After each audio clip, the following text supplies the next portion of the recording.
How would you like to go digital in your O&P practice and spend 10% of the cost that other solutions in 3D printing and 3D scanning are advertising? You may think it takes a small fortune to acquire a reliable 3D printer, 3D scanner, and technical staff for training, and indeed other outfits in the space will tell you this.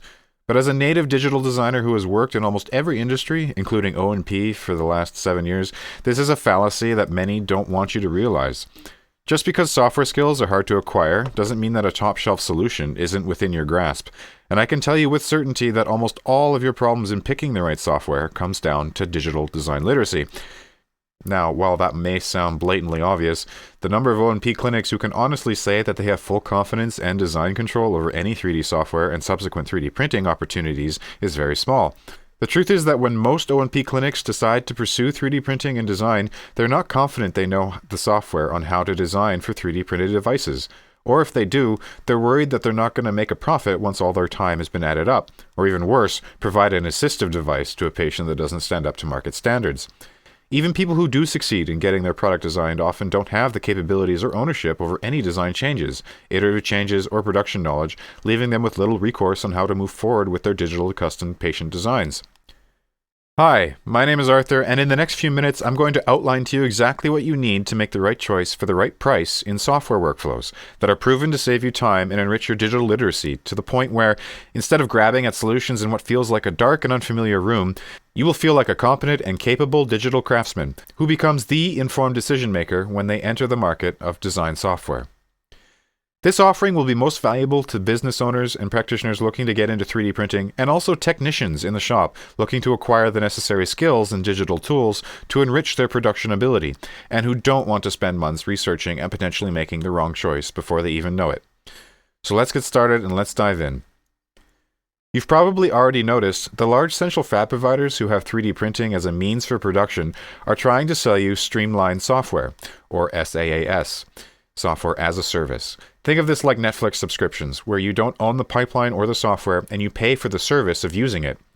They're selling you these softwares in this way because they have assessed the market and have determined that O&P practitioners are not able to navigate technical hurdles in 3D design, and have, as such, made new software products that try and handhold as many aspects of the technical challenge for you. All for a price, right?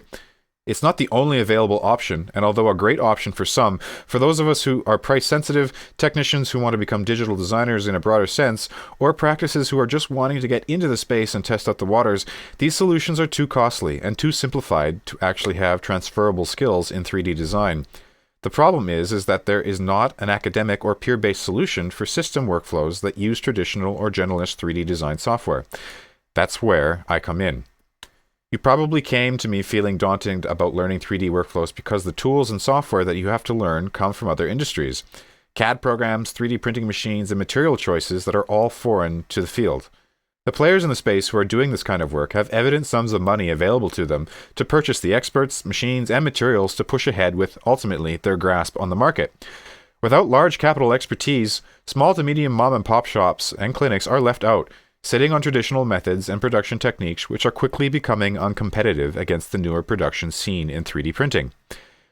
If you are a large O&P outfit, the software as a service model and the product offering is great for quickly scaling up your employees with simple and easy-to-use software. But if you are a small outfit, O&P solutions like this do not scale as effectively and will strip you of the ability to own your own innovation and your own ability to 3D print in-house. Other industries do it and leverage 3D printing well. Now it's time to take that next step in clinical practice. Let's take a step back moment here and let's calculate some of the costs associated with acquiring some of the current software tools that are recommended today. Let's say you want to create 3D printed designs and devices completely in-house. We need to follow this chart to tally all the costs. We're going to assume that smaller and medium-sized clinics will only create minimum pairs or units for the subscription software requirements. A good 3D CAD computer, built with heavy RAM requirements, CPU, GPU, and what have you, will run you about $4,000 as a one-off purchase. A 3D scanner will also run about $10,000 as a one-time purchase. Whether that's Einscan, Shining 3D, Appeal 2, or an Artec, each one would cost you about that much in overhead. Next, let's say you want to subscribe to one of the software as a service models, like Design Fit 360, which charges $600 US a month for less than 100 units made for a clinic. Then suppose you want to create more 3D printed devices and pieces for your devices, so you subscribe to more softwares from different companies that will produce individual units like sockets, AFOs, orthotics, or other devices. At the end of the day, although they charge hundreds of dollars a month for subscription, you still have to assemble these items in-house once you receive the parts from a 3D printed supplier.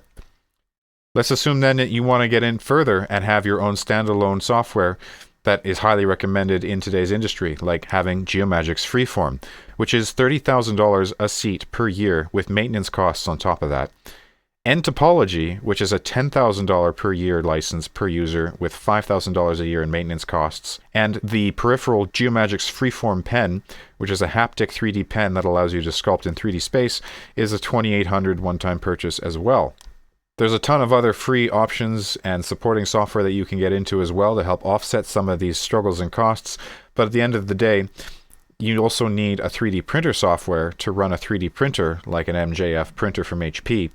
This industry standard in this area is something called Materialize Magics, which runs you, again, about $20,000 to $30,000 a seat per year. So if you tally all these things up, you realize that there are about $16,800 in upfront costs and $70,000 a year in licensing costs. And get this is only software. We haven't even talked about buying the hardware and space to run a 3D printer.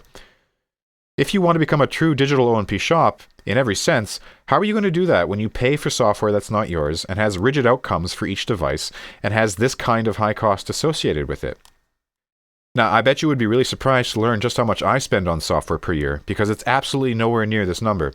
In fact, I've been in the 3D design business for 8 years, fulfilling all by myself the same kinds of design and service outcomes for practitioners across the US and Canada, all while paying less than $1,000 a year in software costs, using peripherals that cost a total of maybe $500 and a computer spec'd at $4,000. The key to success is knowing what you need to buy and what you don't need to buy. Why buy your own 3D slicer and packing software when you have a vendor that can do this for you?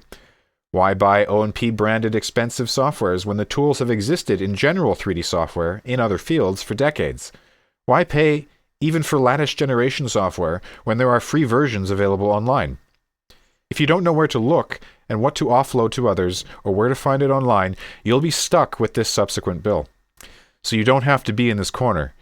The easiest and simplest answer to enable and empower yourself is to acquire a literacy in CAD.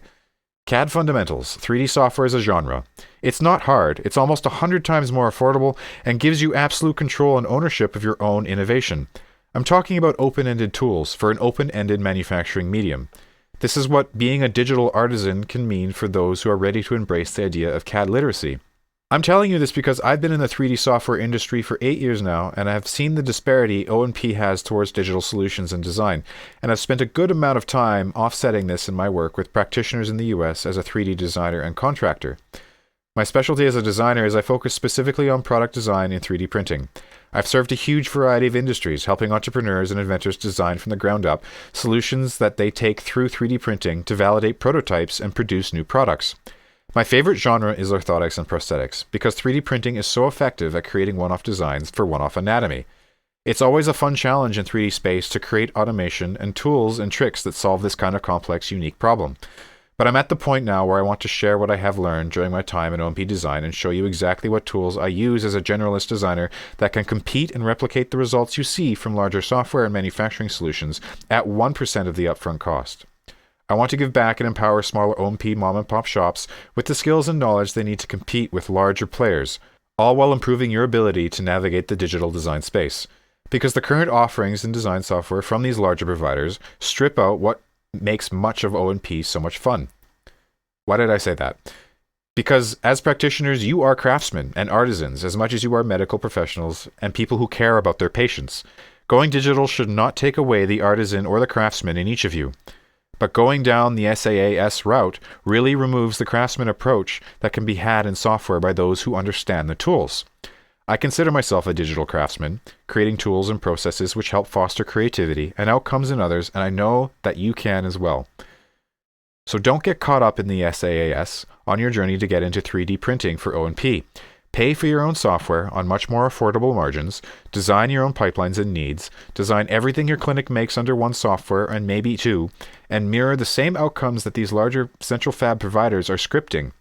Learn what it takes to be a designer in the space and graduate into SaaS later on when your small to medium-sized clinic is ready to scale up.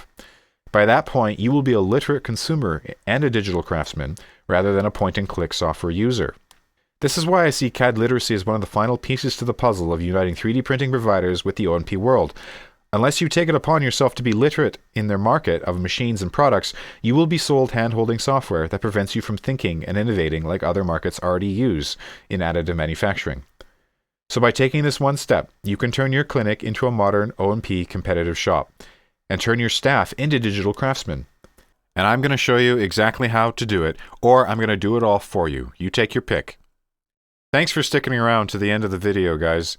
Click the button below to schedule a free strategy session with me to determine what your needs are and what you can do today to start your journey in going digital in O+P.